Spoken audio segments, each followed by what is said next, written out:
Hey, what's going on? It's Bill Burr. It's time for the Monday Morning Podcast for Monday, April 9th, 2018. How the fuck are you doing? Huh?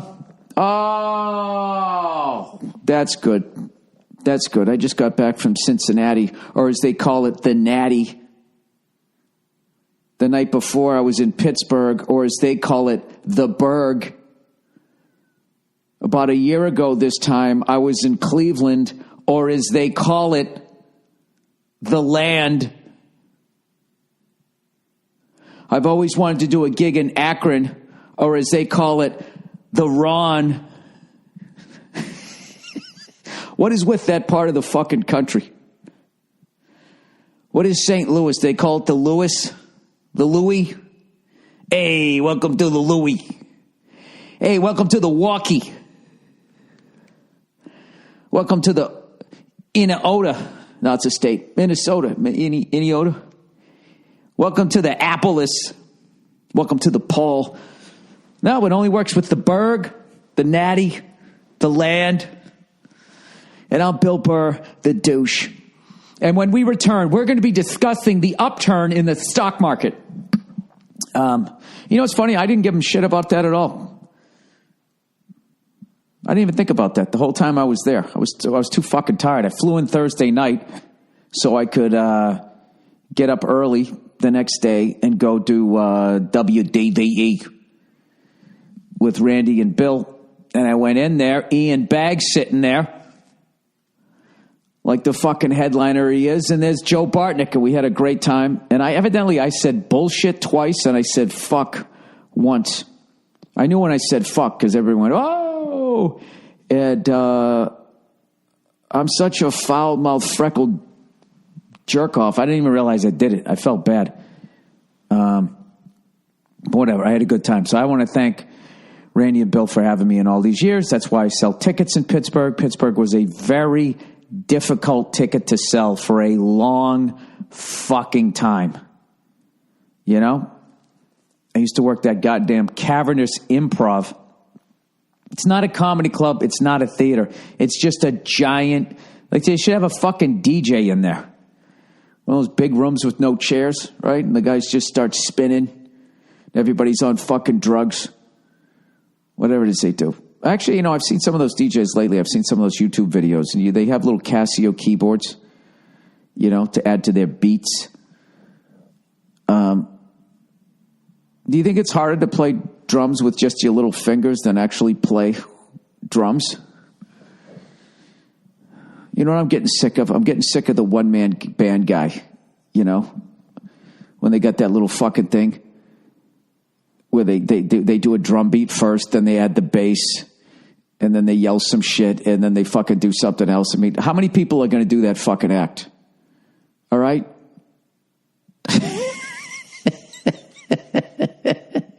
It's like, I get it. You have no friends. You know? It's like the baseball kid for a musician. The whole point of making music is to go do it with other fucking people. Look, if you're doing it at a high fucking level, I don't mind. But there's a lot of people on YouTube who just go, boo, get, boo, boo, get, boo, get. Boo, boo, get, and then they hit the thing, and then they just stand there, and they can still hear his voice going, boo, get, boo, boo. I know somebody's going to turn this into a song, so I'm not going to make the rest of the fucking noises, all right?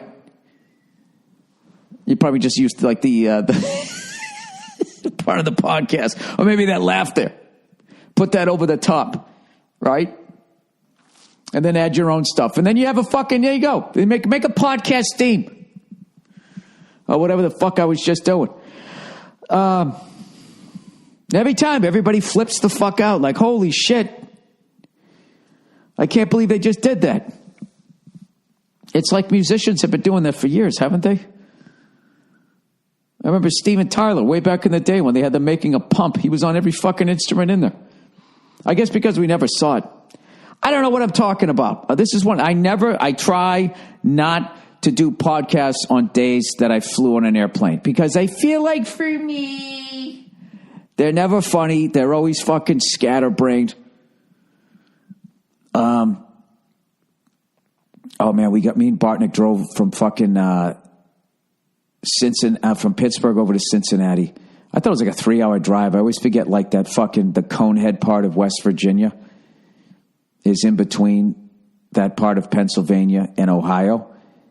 And I'll tell you, man, I for the fucking life of me, I do not understand the poverty of that state. Pennsylvania's doing fine, Ohio's doing fine, and you just drive through that little fucking triangle on the 70. I was joking on stage. You're driving by on the highway and you look off, you see people like waving, asking for help, you know what I mean? Like fucking Willem Dafoe in Platoon. It's such a gorgeous state. I don't get it. I don't know. I think one day that place is going to turn around the way downtown Cincinnati did. I remember 10 years ago, I did that Funny Bone that's just across the fucking river, the Ohio River in Cincinnati. I was in Kentucky, and I stayed. They're like, "You want to stay out in the Kentucky area?" I was like, "Nah, I want to stay in downtown Cincinnati. I want to be downtown where shit is happening." And I was there 10 years ago, and it was one of these fucking towns, man. Everybody comes into work at 8 and at 5. Everybody leaves, and you're alone. There's nobody there. There's homeless people. There's people who need mental assistance. You know, crazy people.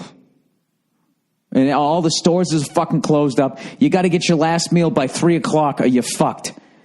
And I had been there. It feels like forever. And I immediately went into downtown area. It's fucking amazing. It's fucking amazing. There's actually a whole article. The second I got there, I was like, this is not the Cincinnati that I remember from that fucking gig. And that I carried with me the next 2 times, even though it was slowly getting better. I had such a bad experience the first time. They actually, people writing fucking articles on it. Where the hell is it, Bill? There you go. Cincinnati streetcar. They got a fucking streetcar. Okay? By the time the first passengers boarded Cincinnati's streetcar in September, its advocates had already been on a wild 15-year ride that included surviving 2 ballot initiatives to derail the project. Whatever, I'm not reading all this boring shit.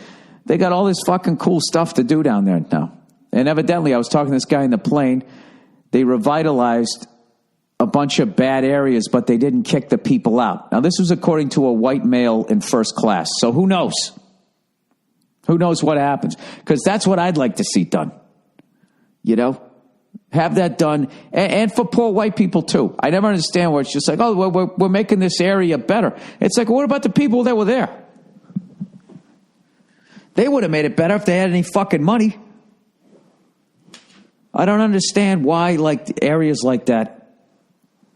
At this point, you know, we're doing all these startups and all of this shit. We ought to do it for our own fucking countrymen, shouldn't we? Then every place is nice. Everywhere you go is a nice little fucking cupcake area or whatever.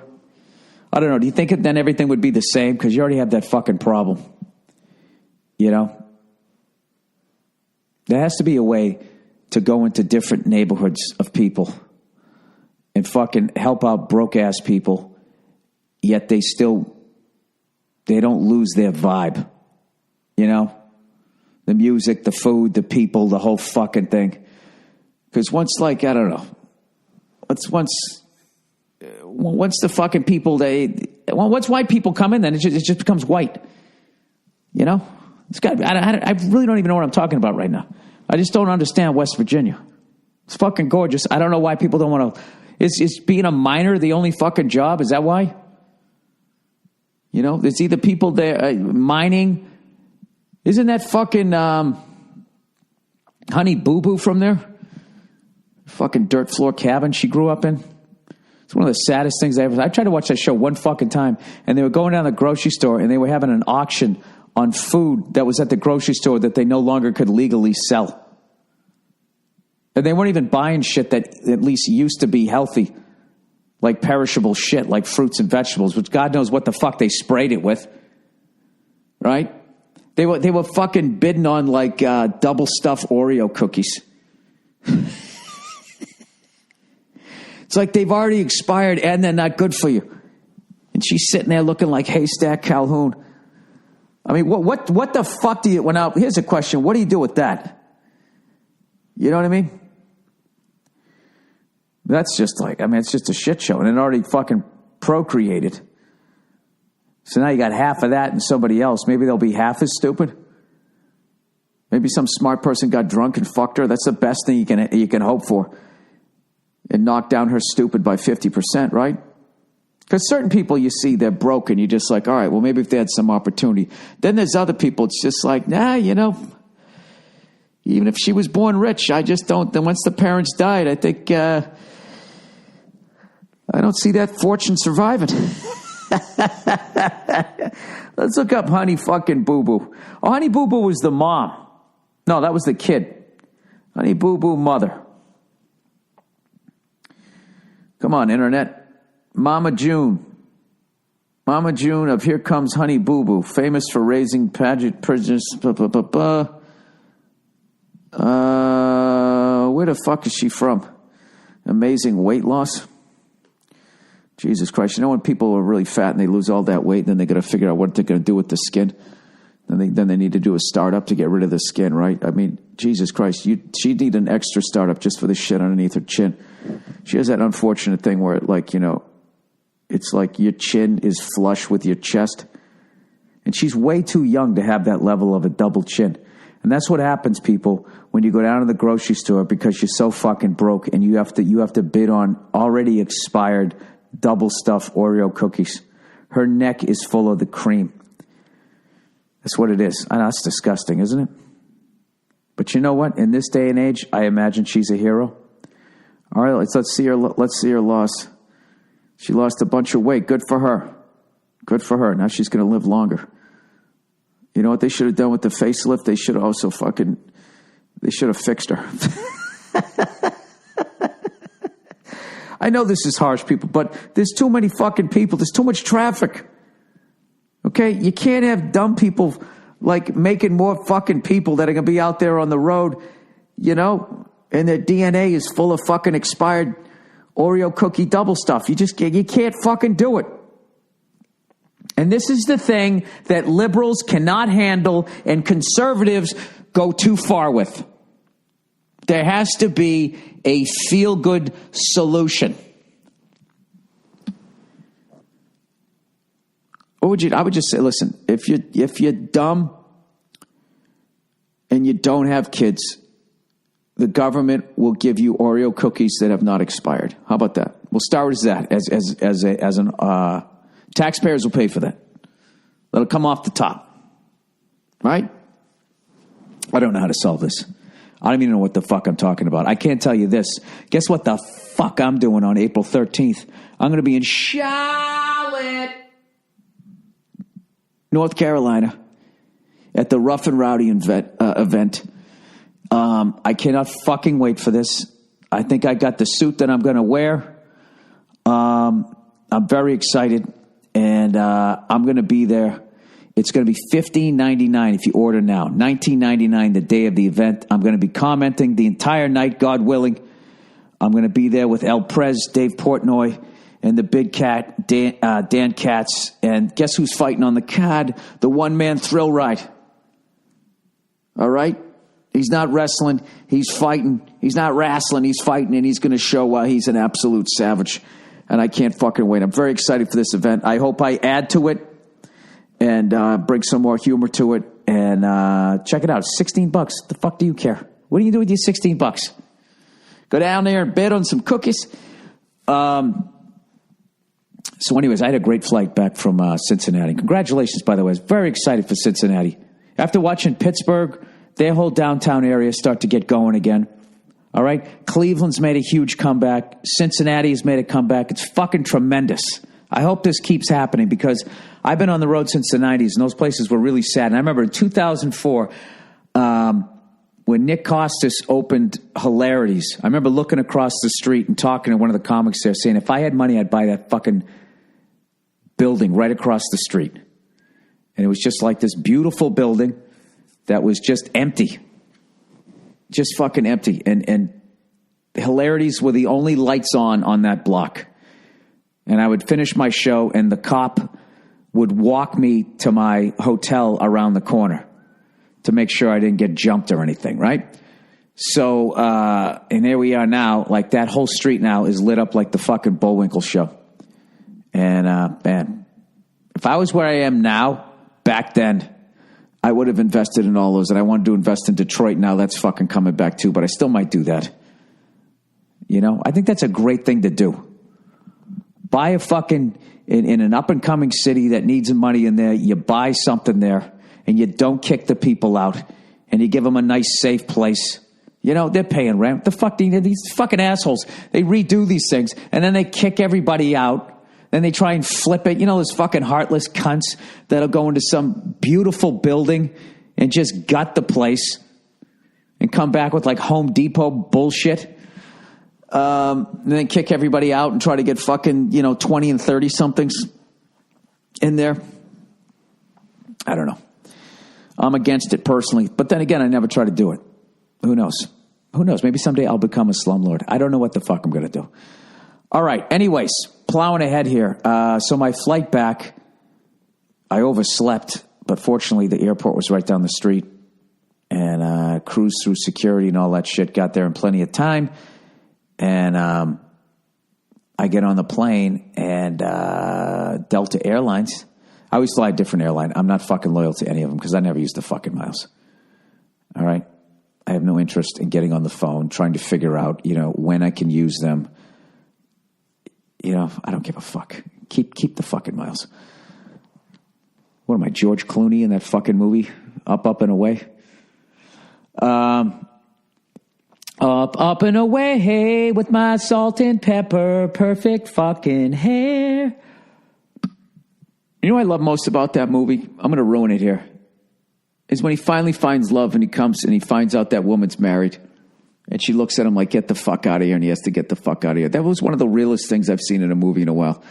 That's how it usually works out, Something happens. So anyways,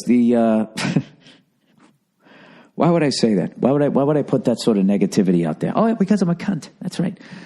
So I get on the plane, and I made sure I told my wife to tape the F1 race from Bahrain. And I get on the plane, lo and behold, I have ESPN2, and I'm like, holy shit, the fucking race is coming on at 10 past 11, right? So I sit there, and I'm watching fucking ESPN, which is hilarious now. You know what I mean? Every sports talk show now, it seems like a woman has to be like running it, and then the guys are sitting there like she's the teacher now. Just like the overcorrection. You know what I mean? So now like a guy can't run a show. I don't fucking get it, right? So I'm watching this shit, and they show this woman from the women's hockey team throwing out the first pitch. Instead of throwing out the first pitch, she uses a hockey stick. And she takes a fucking wrister and sends it to the catcher, and the guy comes out of his crouch and he catches it. It was a fucking ball, by the way. So there's a woman and a man commentating on this fucking shit. And she goes, see that? You see that? A lot of the dudes can't even get it over.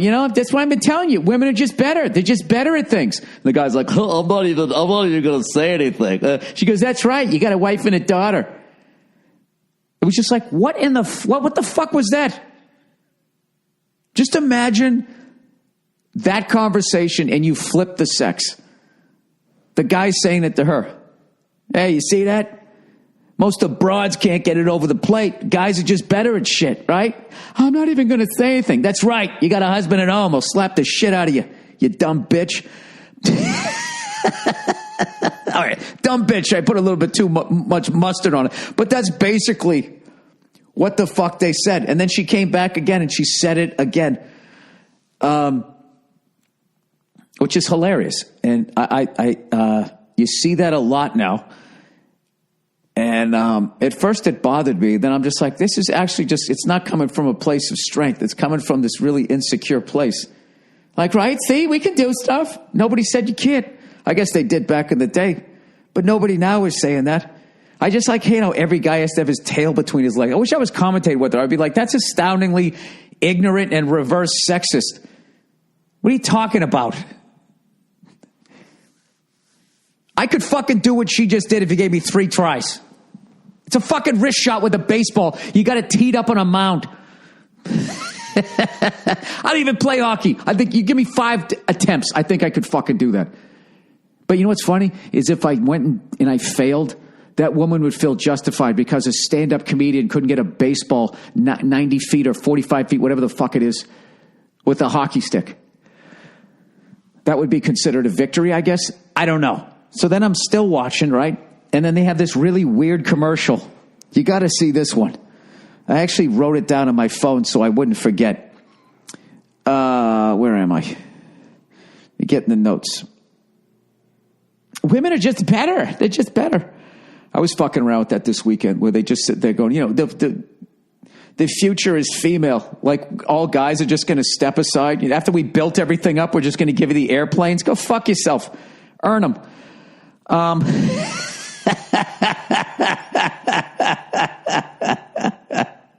I'm fucking with you, ladies. But you know something?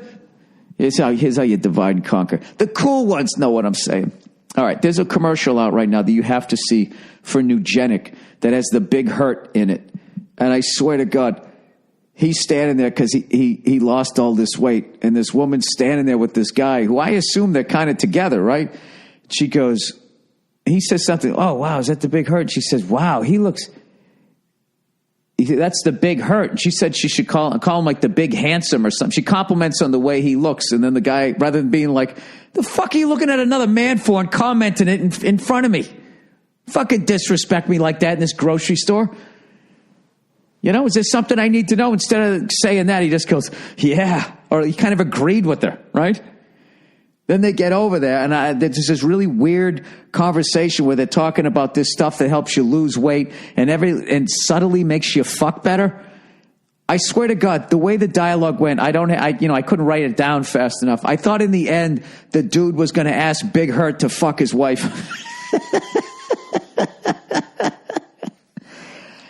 Listen, I don't know.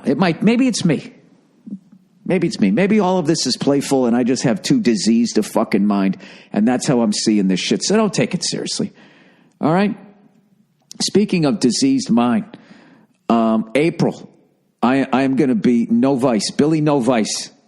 No drinking, no smoking cigars, no online porn, meditating, yoga, working out, eating right, drinking water, all of that fucking Little House on the Prairie shit. Okay? And I am...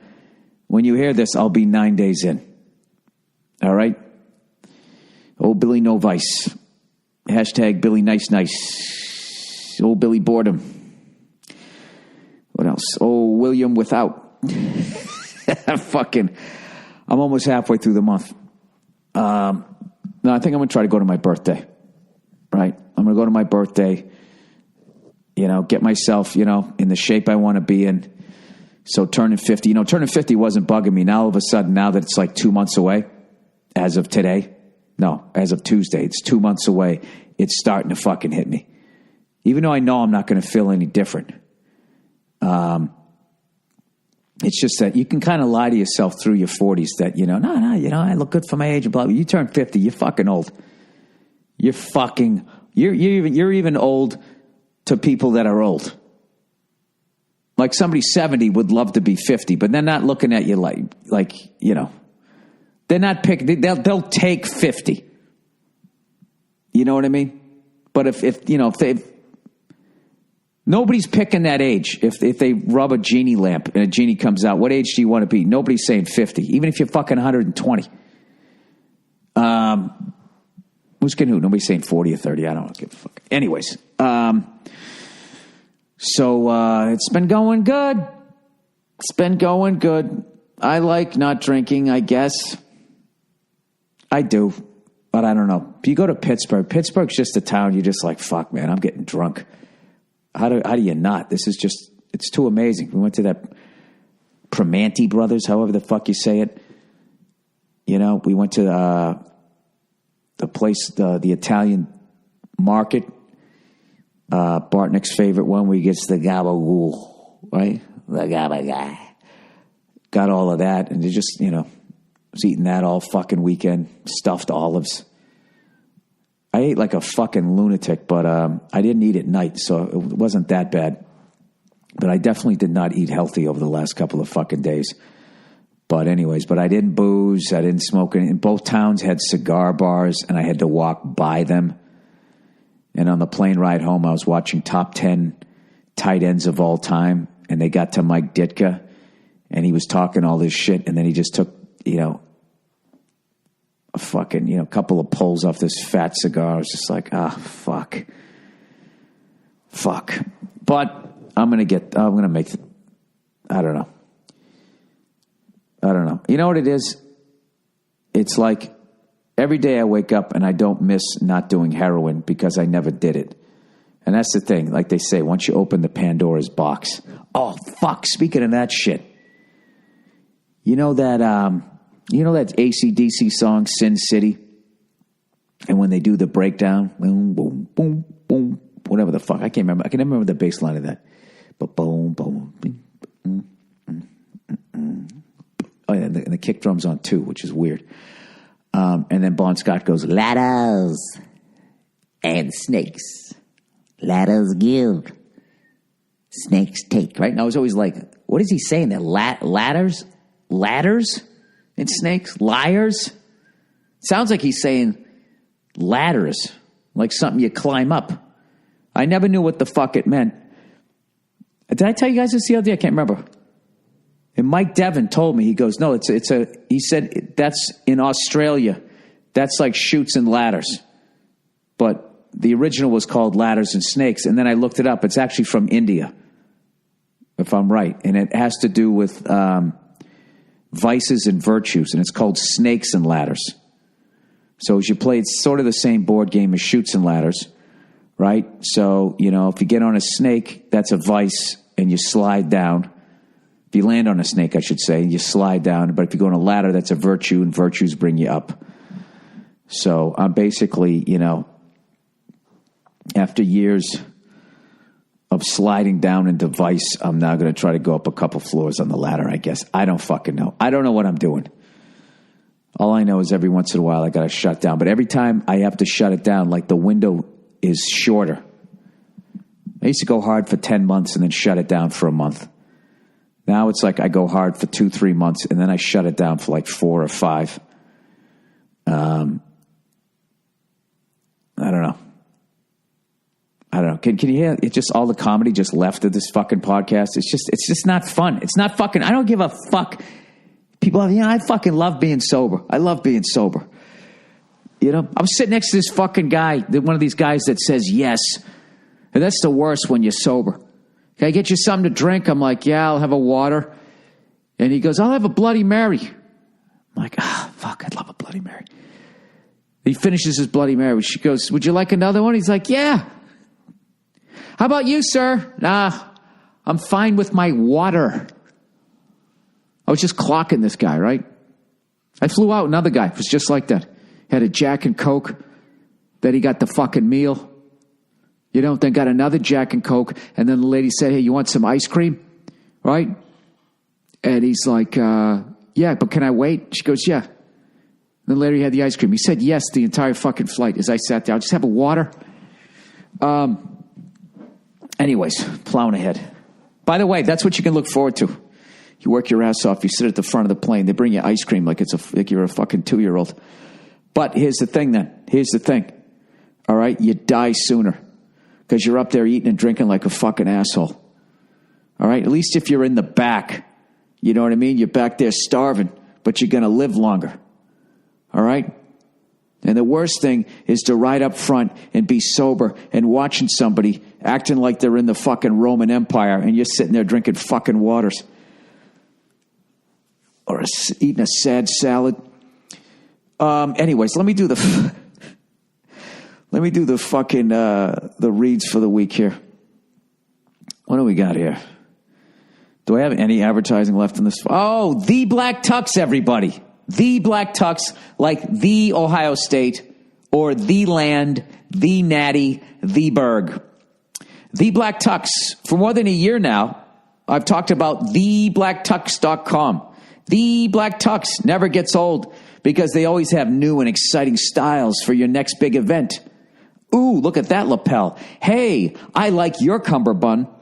Whether you're going for a stylist-selected outfit or building a custom look, The Black Tux has tons of new suits and tuxedos to choose from. I thought this was for fat people. Tons of new suits and tuxedos to choose from for your big spring event. The Black Tux. The Black Tux is always changing up their looks, making it fun to try out different suits and tuxedos. Even if you have your own suit, switching to the Black Tux is always a great idea. And with their new fit algorithm, one of the most overly used fucking words in the English language, or algorithm. You know how they all have a fucking algorithm? Because you gave your information at CVS, you got your fucking retina scanned at the airport, and they all share the information. So now they have an algorithm on they have a fucking 3D model of your goddamn skeleton. Now here's what the mouth-breathing moron says. Hey, I don't give a fuck as long as the tuxedo fits. Jesus Christ, is that thing going to land on my fucking house? The Black Tux, and within their fit algorithm, you don't have to awkwardly measure yourself. How is it awkward to measure yourself? See how they always trying to make it seem more easy? Just measure yourself, you dumb cunt. It's simple. Or ask a friend for help. That's when it gets awkward. I guess, it's kind of hard to... It's not awkward, it's difficult. I see what you're saying. Then your roommate's a guy, and all of a sudden he's got to measure your inseam. In the back of his hands, touching the underneath of your ball bag. You know what? I take that back. Thank God you have an algorithm.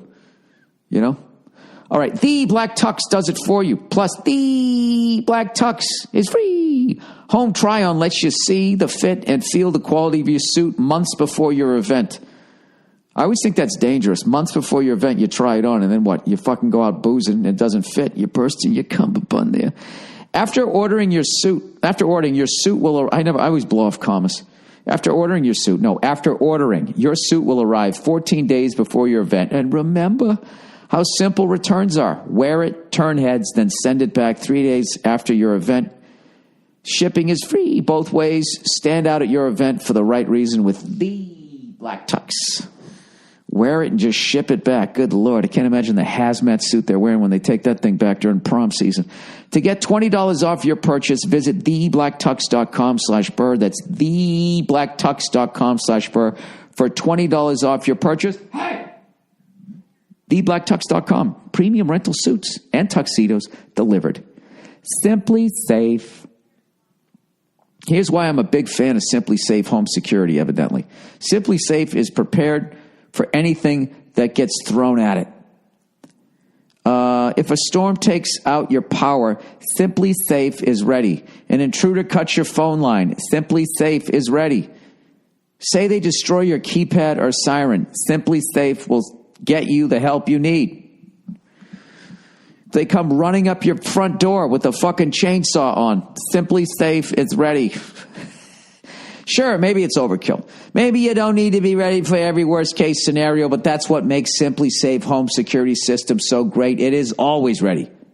Simply Safe could cost an arm and a leg, but you know what? It doesn't. Instead, they only charge you what's fair. Sorry. 24/7 professional security monitoring is just $14.99 a month. It's only $1 less than the fucking Barstool event. Rough and rowdy. Look at that, cross-promoting. There are no contracts, no hidden fees. I recommend Simply Safe to everyone I know. You got to check it out. Go to simplysafeburr.com. That's simplysafeburr.com to protect your home and family today. Hey, simplysafeburr.com. And lastly, but not leastly, our old friends. They've been with us since the beginning. This might be my first advertiser, if I can remember. They've never had a fucking problem. All right? Salt of the earth, Stamps.com. Create your Stamps.com account in minutes, online with no equipment to lease and no long-term commitments. Click, print, mail, and you're done. Keywords and descriptors. Convenient, easy, reliable, efficient. Stamps.com brings all... Am I supposed to work those in? Stamps.com brings all the amazing services of the U.S. Postal Service right to your fingertips. By or your toes if you don't have any arms. You ever see those people born with no arms? How flexible they are? Shooting bows and arrows. They can use this shit too. Buy and print official U.S. postage for any letter, any package, any class of mail using your own computer and printer. Stamps.com makes it easy. They'll send you a digital scale that automatically calculates the exact postage. Stamps.com will even help you decide the best class of mail based on your needs. No need to lease an expensive postage meter, and there are no long-term commitments. I use Stamps.com whenever I'm sending out my posters. I'm a moron. If I can figure out how to do it, God damn it, so can you. All right? When I use it, I really find it so easily, conveniently, reliably efficient. And right now,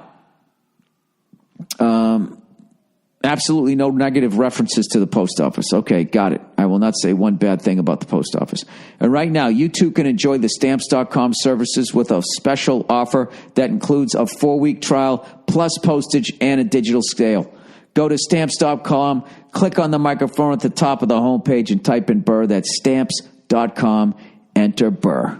All right. That right there, that was textbook fucking advertising reading. Oh, did I? So anyway, I watched the fucking F1 race. Congratulations to Max Verstappen. Congratulations to the Ferrari team.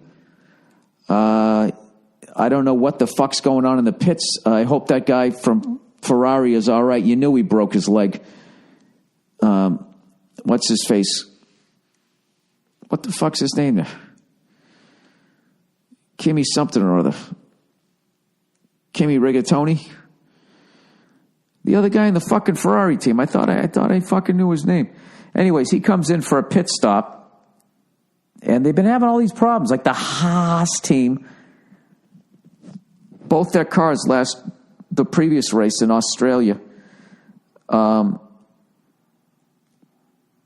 I'm typing this in here. They fucking went to go change the tires and they didn't get them on properly, and they left and the cars were unsafe and they both got knocked out. Oh, Kimi Räikkönen. He came in for a pit stop. They didn't put the right rear one on right, or they didn't get it on in time, or they thought it was done. I don't know what. The guy with the jack lets the fucking car down. I don't know who fucked up. There's like 40 people that run up to the car and they're all dressed exactly the same. And when he went to drive out, the guy's fucking, that giant back rear tire went right over this guy's fucking foot and leg. And, and he's sort of peeling out too. So, Jesus Christ. So that knocked their car out of the race. Lewis Hamilton had a great race, started in 9th, got all the way up to 3rd, got to the podium. What's his face? Max Verstappen accidentally crashed into him or whatever. And Lewis Hamilton, once again, fucking whining about it. Said Max is a dickhead. It was a dickhead move. He wasn't showing him any respect out there. It's like, Lewis, he's doing what you did when you came up. What's he supposed to do? Oh, my God, that's Lewis Hamilton. I'm not going to try to beat him through this fucking turn. I didn't have a problem what he did, and neither did the judges.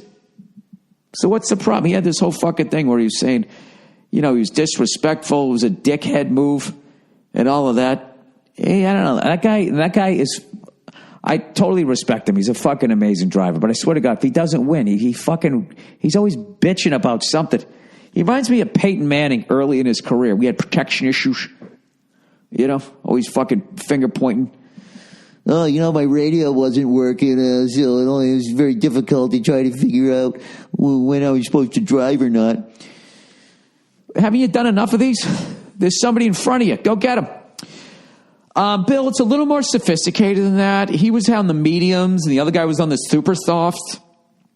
Anyways, it was a great race. I'm just fucking with the Lewis Hamilton fans. Fucking relax. I'm just fucking around. I know he's your Beyonce, and I'm gonna have to deal with the fucking the Lewis hive coming at me.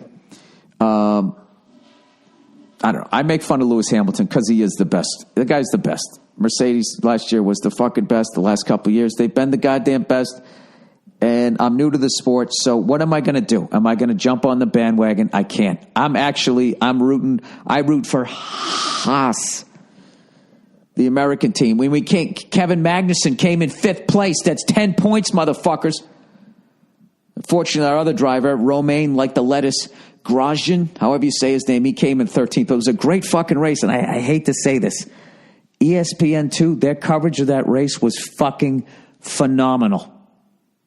It was phenomenal. And I got to kind of knock Fox Sports a little bit because they just used to just follow the leader. Whoever was leading, they were just up there, and then all the racing was going on in the back, and 4th, 5th, 6th, 7th, 8th. Like, the level that ESPN2 was covering the race, and showing that all that passing, and like, you know, when anybody gets who's a good driver gets some sort of penalty, a gearbox penalty or whatever, and they move back, you don't get to watch them come through the field in these past years. The way ESPN, you know, was following Lewis Hamilton coming up, it was fucking great. I love the race. Now, granted, I don't know shit about racing, and I watched it on, you know, the back of somebody's fucking chair on a flight. I could barely tell how many laps were left, so I imagine I missed a lot of the drama. But I went back and I looked at that. It's just like Max Verstappen. You can see he's going to be one of those guys. He's probably going to win a championship. He's really young. He's a great driver, and he's got balls. You know, it takes a lot of balls to go into a turn with Lewis Hamilton to be like, fuck this guy, I think I have position. Good for him. Unfortunately, you know, it fucked up his car. I don't know. I think Lewis is a little scared. You know what he reminds me of? It was like when you see that interview when Milton Berle is trying to get Richard Pryor to fucking, you know, stand down. Because Richard Pryor has the nerve to fucking laugh at him, and then Milton Berle does that. He goes, I'll give you some advice. And he goes, pick your spots, baby. And then Richard goes, all right, sweetheart. Yeah, fuck you. Would you invent comedy? You didn't. Go fuck yourself. I'm funny too.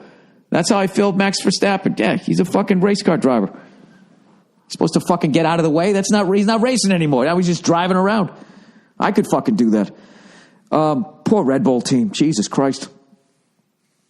Fucking Daniel Ricciardo, a.k.a. Ricky Rikkinen, he fucking, his car just died. Verstappen, after he tried to pass Lewis Hamilton, when his tire went out and his differential got all fucked up. But whatever. That's opening the doors for the American racing team. Haas. We were doing great in Australia until we couldn't put tires on. It was fucking hilarious watching our pit crew coming out. They were so goddamn nervous. They came out with like laces out energy. But it was a great race. And next week, everybody, the MotoGP race, I think, is next week. It is. Is it? No, wait. Is it in 2 weeks? There better not have been one today. If there was one today, I fucking recorded it. Hang on a second. I was trying to go to that one, and after I do Nashville, I was trying to go down to Austin and go to the race. I got a kid, man. I can't fucking do that. If I was in Austin, I would do it, but I'm not going to fly out of my way and not hang out with my kid. What am I, a fucking degenerate? Huh? Yes. I'm not that big a degenerate, though. All right, MotoGP. Come on, load. This is how bad my internet is. I have to cheer it on. Come on, you can do it. I took like Lamaze classes with my fucking internet. Come on, do it. Push. You look so beautiful. It's still loading. This is fucking, I pay like I got to get like a tech nerd over here, you know? But before they do, they got to wear a helmet with a chin strap so their jaw doesn't hit the floor when they see how much I'm fucking paying a month for cable. You know, said they'd help me out with that. I got to take them up on it. Red Band told me to help me out with that shit. Because he told me a story. He said he went home to his parents' house and saw how much they were paying and then called up their provider and, you know, tore him a new asshole with his algorithm. It's still fucking loading. All right, I give up. Whatever. Let's read some fucking question hits for this week. By the way, you know, I gave up arguing with my wife for Lent, and I'm continuing it. And I'm going to tell you right now, I am getting some wins. I'm getting some wins. You know? Because look, I'm still losing a lot. All right? But, you know, I'm looking at like a 7-9 season, I think. That's what I'm projected at. But, you know, I was like fucking 0-16 like the Browns last year. Because I'm finding, like, what's good about not losing your temper is when you're right, and if you can somehow keep your wife on topic, you're actually going to win. You know? I don't know. Who knows? I already know she's already fucking adjusting her game to my new fucking style. Why won't this fucking thing load? What is the fucking problem? How much money do I have to fucking pay? Wait a second. Let me just bring my energy back down. Bringing it back down again. It's not that big a deal. All right. Here we go. Come on. Load. There it is. Oh, there was one today. There was one in Argentina. I got to watch it. I got to watch it before somebody tells me the fucking results. I'll talk about this one on Thursday. Nice. Then I also have to watch the UFC. Even though I already know the results there, I got to watch this shit. The big fight. Rose Namajunas versus Joanna Jędrzejczyk. I say right? Joanna Jędrzejczyk. You know, I know how to say that because I listened to this fucking Russian guy. Is this it? Yeah, I listened to this guy for like an hour. It was Rose Namajunas versus Joanna Jędrzejczyk. Did you guys get that? It was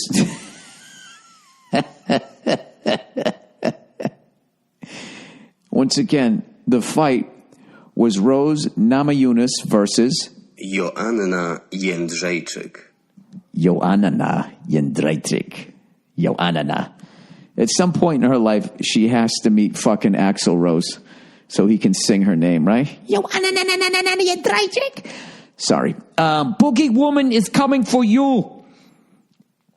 I don't know what she was trying to say, like the boogeyman. She probably read up on the boogeyman. I mean, it's a second language. It's pretty good that she could come up with that. But that was oddly terrifying when she was saying that. Boogie Woman is coming for you. I was like, this brought me back to when I was single. I was like, man, I remember I dated Boogie Woman a couple of times.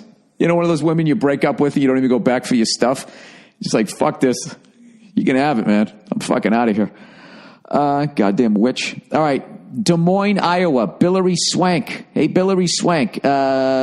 Just checking in on you and giving you some ammo when you go back to your advertisers. Of all the podcasts that I listen to on a regular basis, your ad reads are the only ones that I will not skip through. Yeah, exactly. That's why I fuck around through them. So you got to keep it entertaining because there's nothing stopping you from fast forwarding through. You know, understands that? Stamps.com. You know, didn't Nature's Box. They didn't get it. And those other fucking cunts, Blue Apron. All right. Of all the podcasts. Also, how many corn-fed asses do I need to get into seats to get you to make a stop in Des Moines, Iowa? I've been up there. I was up there in the last year. I did a gig at Iowa State. I don't know if that's Des Moines. I'll get out. I don't give a fuck. I'll go out there. Hippie music blind spot. Always something I learned with drumming. That the thrash drum beat is the same beat in like shout music. Basically, it's just the bands they're playing with, how they phrase the music on top is different. Punk, thrash, and shout music. There's a lot of fucking similarities. And that's one to grow on. Hippie music blind spot. Dear Billy Curvebald. I love your podcast, and I'm coming to see you in Denver. Thank you. I love to hear you talk about music and drummers in particular. All right, I got somebody new that I'm following on Instagram. She just came up in my feed, and she blew me away. What is her? Oh, fuck. The Pocket Queen.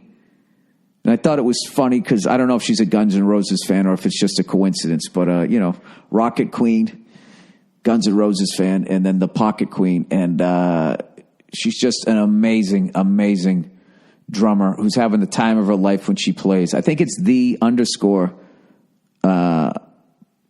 Pocket drummer. But I started following her. And I don't know. She's just a fucking amazing drummer. So anyways, plowing ahead here. Where is it here? I love to hear you talk about music and drummers in particular. Have you ever taken a listen to John Fishman, the drummer in Fish? I know, bunch of hairy hippies. I get it. You know, it's not that. It's that their songs are 17 minutes long. It's just such a fucking commitment. I will say because of Fish, I learned about the Little Feat album, Waiting for Columbus. So I do want that live album. I do want to thank them for that. Anyways, people always put them in the hippie music category, but they aren't the fucking mamas and the papas. I don't mind the mamas and the papas. My mother loved them. So when I listen to them, it reminds me of driving around, in the car when I was a kid with my mom. They've put on more sold-out shows and consecutively... My computer just died. What the fuck? All right. They put out more shows consecutively at MSG than anyone ever. Wow. Even more than Billy Joel, huh? And at any rate, love F is for family and go fuck yourself. All right, well, give me a fucking album that I can, that's a good jump off that I can get into their shit. I saw them live in the early 90s at the old Boston Garden. They headlined. The Spin Doctors were there off their first album. Little Miss Can't Be Wrong, all of that shit. It was like a fucking a grunge thing. I don't know what the fuck it was. It was like overnight, all of a sudden, it had just changed. It was 1992 when I saw him. Let me see if I can look that up. See if I can find the whole lineup. I want to say WBCN was a part of it. Let's see here. Fish, Spin Doctors, Boston Garden, 1992. Yeah. No way. Yeah, October 30th. And the reason why I went there was because the sketch comedy group Al and the Monkeys had won the BCN Comedy Riot. Al Del Benny, Dane Cook, Bobby Kelly were in it, and they performed there too. And I got to watch them perform at Boston Garden. Now, let me see if they got the lineup. This was a semi-Halloween themed Devil's Night, one set show at the WBCN New Music Concert Rock-a Boston event. It was Fish, first show at the Boston Garden. Oh, no way. I saw that show. This is how old I am. They actually have to describe the Boston Garden, a historic basketball and ice hockey arena built in the 20s with a capacity of about 15,000. In addition to Fish and the Spin Doctors, the Levelers, Material Issue, Michael Penn, and a comedy troupe that include Dane Cook, Al and the Monkeys, performed it was called Al and the Monkeys. The comedy troupe comedians were... Okay, we won't get into the rest of that. Anyways, plowing ahead. Yeah, I saw them. I guess October 30th. That's right. I had just started doing comedy right around then, was right when I met Patrice. So there you go. So I've actually seen them. So there's a lot of like psycho Fish fans that would be like, oh my God, you saw them for the first time at the Boston Garden. I saw one of their legendary shows and had no idea who they were. I just remember they had these little workout trampolines, personal trampolines that they were jumping up and down on the whole time, and the crowd was jumping with them. And I thought they were cool, but I never really got into them. All right, race documentary. Hi, Bill. I was listening to your podcast where you talked about your new interest in MotoGP. Yeah, it's fucking... I'm obsessed with it. You should check out this documentary about the annual Isle of Man TT race. I was trying to go to that the last 2 years, and I can't get anybody to go with me. It's not MotoGP, but it has similar bikes, I think. Yeah, it's a road race around the island, and more people have died than years they've had it. So, I mean, it's incredibly dangerous. I'd like to go see people driving that fast, but I don't want to watch somebody die either, or die myself. With shit flying into the crowd. It's road racing instead of track, so there's no tire walls to crash into, etc. It's insanely dangerous. Usually a couple riders are killed each year, and this documentary follows one of the riders for one of the years. I only have a passing interest in racing, but this illustrates the danger of the sport really well.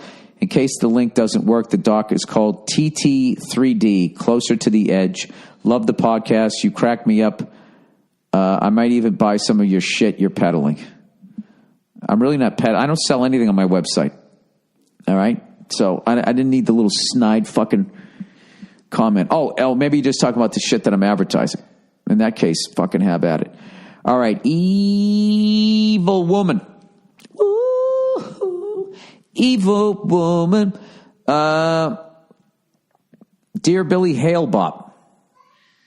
I don't get that. Oh, my fucking daughter's up here. I gotta finish this thing.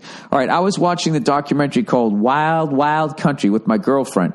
It's about a group of followers of a guru from India who set up shop in a remote town in Oregon. Everybody's watching this right now. I won't get into the higher question of what is a cult and what is a religion. Oh, I'll tell you the exact thing. A cult is a new religion. A religion is a former cult that took over. That's the only difference. While watching, my girlfriend didn't seem as angry with a particular person as I was. The first in command under the guru was a woman named Sheila. I don't want to spoil the doc for your listener, but she did some evil shit in the name of her cause. Oh, yeah. Yes, she did. She was a fucking lunatic. Like most guys who were in power. She acted accordingly. See, and that's the thing right there, where they sit there and they act like if women ran the world, there would be no war. It's not, it doesn't have to do with sex. Most people, when given power, do not handle it well. They either hurt other people, they hurt themselves, they sabotage it because they can't deal with the fucking pressure. Or they just become a cunt like me. She's a very compelling person to hear and speak, and I understand how some of her might find her charismatic. I liked her to a point.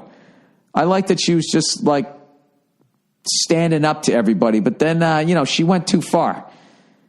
She kind of went like, I'll fucking kill everybody. Instead of just the people she was upset with. She didn't try to hurt them. She tried to fuck over everybody. But when you get to the part 4 of this 6-part series, you start hearing about the town's water supplies being poisoned under her authority. He goes, this is disgusting, isn't it? No, that's fucking terrorism. But this was, 25 years before, 20-something years before, 20 years maybe, before 9/11. So she was just considered a, bitchy, I think. My girlfriend started giving me a hard time for calling this Sheila a cunt, saying I worship guys like Tony Soprano and Walter White. Yeah. He goes, yeah, I do. I worship fictional characters that they were, but I never defended waste management, racketeering, and lying to my family about being a meth chemist. It ended with her telling me that I'm biased towards the achievements of men. I can't deal with this lack of rationale. I'm considering breaking it off with her. Thoughts? Keep your calm and just say, listen, the difference between me liking anti-heroes in a movie versus you liking an anti-hero that actually existed and really poisoned the town. You just say, listen, if Tony Soprano and Walter White were real people, I wouldn't be a fan of them. But, you like the Sopranos. You like the characters. You like the acting, the writing, the way it's shot. Breaking Bad and all that. That's all that is. If you're considering breaking it off with her over this, then I would say, I think you should. I mean, if this is enough to make you break it off, you might as well. Just, I wouldn't drink your tap water for a couple of months. Apparently, I'm controlling is the name of this. Yeah, I'm going to say just by that title, I'm going to say that you are. Apparently, I'm controlling. Like, people who always, get called out on their shit. It's like that bearded cunt on the Flyers every time he fucking takes out somebody's knee. And every time, it's like so blatant what the fuck he just did. It's like totally away from the puck, complete penalty. And he always puts his hand out. I was like, what the fuck did I do? Dear Billy Bunghole, I recently started dating this lady. And everything was going well. So I decided to invite her to a Mariners game for opening weekend. Had I known you were going to say the name of the baseball team, I would have switched it just in case, I don't know, somehow somebody figures this out. Anyways, I knew she was a baseball fan and would be excited to go. I invited her, and she said that sounded really fun. So I was really excited as well. I told her I would take care of the tickets because I knew finding tickets for opening weekend would be hard, so she agreed and said she would pay for food and drinks. Well, look at this. Everything's going great so far. It's like a classic horror movie. They get to the fucking Crystal Lake. Everybody's having a good time. It's all enjoyable to the first time they go, chee, chee, chee. A couple of days later, she started having car troubles and was worried she couldn't make it to the game because she wanted to fix her car by Monday and the game was on Sunday. I live in the city and don't have a car, but offered to rent a car to pick her up, or we could ride the bus together since we would be drinking, and the bus drops people off right outside the stadium. She didn't answer my text for a couple days and told me less than 24 hours that she wasn't going to make it. I sent her a text back saying that I was upset about it and that if we had just had a regular day date scheduled, I wouldn't mind, but the tickets weren't cheap. Front row, lower level, outfield, and I don't get to go to many ball games, and it's important to me. She didn't reply until the next day and said she wants to stop seeing me because the text seemed controlling, but I was honestly just trying to tell her how I felt about being ditched. I'm usually a pushover, and this was the first time I sent texts like this before. So do you think that I was being controlling? I would appreciate some advice. Thank you, and go fuck yourself. P.S. Bring back the Sonics. Oh, you're going to get a hockey team instead. Sonics on ice. Call them the Seattle Soliloquies. No, but I understand both. She has to go to work on fucking Monday. She wants to make sure her car's all right. I get that. But to say that you're controlling and she wants to stop seeing you, I would say she dated a psycho before and is a little gun shy, or she wasn't that into you anyways, to quote Greg Barrett, you know. I hope you just went to the game with a buddy of yours and got fucking hammered. Yeah. I don't know. I would just write back, just say, well, I guess we had a miscommunication. But I have to admit, if, one little spat like that makes you think about breaking up with me, I kind of feel like you're not that into me anyway. So before one of us really gets hurt, why don't let's just end as friends and really try to end as friends. That is a skill I wish I had. And to end, the way you end as friends with somebody, this is for men and women, is you have to be 100% honest with them. And if you haven't been honest with somebody and you're in a relationship right now, if you're really honest with them now, they're still probably going to hate you, but you still have to do it. Because what you're doing now is you're setting up healthy relationships in the future. All right? So then you could just got it all out there. They knew from day one. From day one, when you meet a woman, you do what's going on between us? Nothing. I'm just, I'm not looking to be in a relationship right now. I'm just having fun. That's it. So what? You just want to have sex with me? Yes. Well, yeah, I do. What? You're gorgeous. I'm attracted to you. I'll practice safe sex. If you want to get fucked, I'm the man for the job. You don't have to be that honest. All right, anyways. Black girlfriend's family. Hey, Billy Burnt Pubes. You guys are killing me today. I'm a 25-year-old guy, and I've been with my girlfriend about 8 months. 25-year-old guy, I've been with my girlfriend for about 18 months, sorry. Things are great between us, and she's awesome. We're both single parents of four-year-olds, are both in school, and both work decent jobs. All right, I have to ask you this before we go any further. At night, do you dress up like a black woman? I'm just, this is too many coincidences. Is this like some fucking psycho shit where you're Norman and you're your mother? No? All right, I'll continue. She's a great mother, a very sweet, encouraging, beautiful woman who keeps herself in great shape and is working on her doctorate in nursing. The total package. The only problem is her family. Bum, bum, bum, bum, bow. She's a black woman, and I'm the first white guy she's been with. My daughter is mixed, and I'm used to dating interracially, and my parents and brothers love her. But with her family, her brothers and dad just don't like me. They barely speak to me, even though we have a lot of the same interests in sports, music, etc. This sounds like a fucking Ice Cube movie.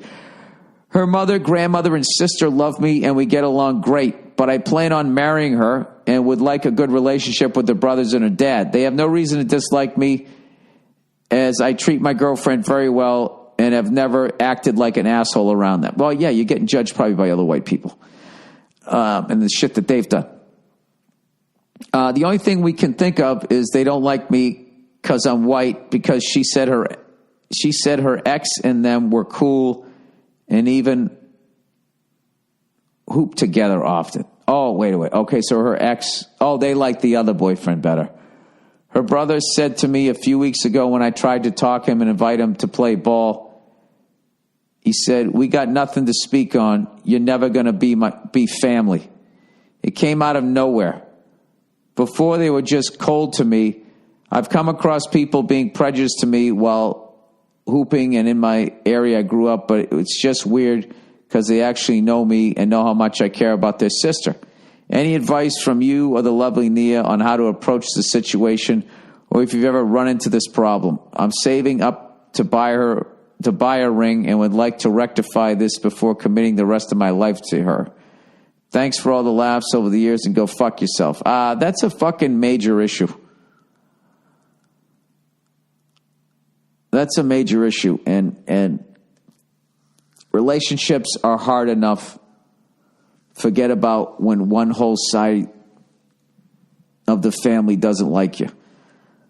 I would just use humor. That's how I'd get through it. I'd go over a house, be like, "Hey, everybody, it's the white guy nobody likes. Hey, you guys want me to stand outside while you talk to your daughter or sister?" I don't know. Or I'd act extra white.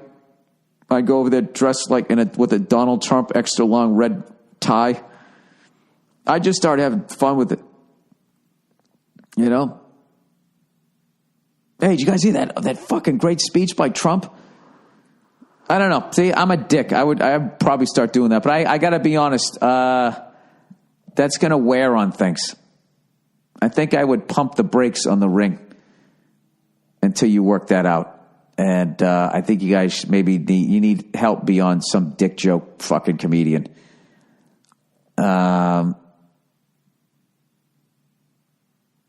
Yeah. Because that sounds like that's going in a direction where she's going to have to make a choice, either be with you or have a relationship with the family. I don't know. But that's above my pay grade. So my advice to you is I would talk to her about it.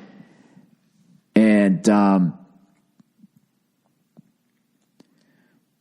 would tell her, say, listen, I'm ready to commit to you for the rest of my life, but like, I don't know if I can, I don't want to commit to that, because this is the thing. You don't marry her, you marry her family. And if her family fucking hates you, dude, you're going to be miserable. All right. And having been with somebody for as long as I have, there's ups and downs and shit, even without that. Unfortunately, Nia's family is fucking awesome. So I lucked out there. And even then, we've still had difficult times. Mostly because I'm a fucking idiot. But, yeah, so I would try to work that out. All right? Yeah, what the fuck are you in a rush for? You already have a kid. Okay? And, I don't know. I would just be, listen, I'm not going over your head. They don't want me around there. Fuck them. I don't give a shit. I'm tired of going over there being like, hey, well, you want to fucking hang out? And they go, yeah, get the fuck out of here. So it's just like, all right, I get it. But there's no reason to be stubborn, about it. It's weird because your heart's involved. But anybody with a brain would be like, well, dude, that's going to be a fucking miserable marriage. Ah, Jesus Christ. And then what? They're going to show up at the fucking at the wedding just fucking mean mugging you the whole time? I'll tell you this. If you marry a fucking elope, that's the way to do it. I would go that route. I don't know, dude. See, now you got to do all of this shit. Now you got to do all of this. It's already going to be hard enough. It's already going to be hard enough. You're getting married. It's already going to be hard enough, and now you're going to add that? Fuck that shit. I don't know, but you love her, so I don't know what to tell you. Get help. All right, I'm talking in circles. All right, that's it. I'm going to watch that UFC and that MotoGP. I'll fucking, even though it'll be old news, I don't give a fuck. I'll make it funny. I'll talk about it on Thursday. Have a great couple of days, you cunt. And I'll check in on you in a few days.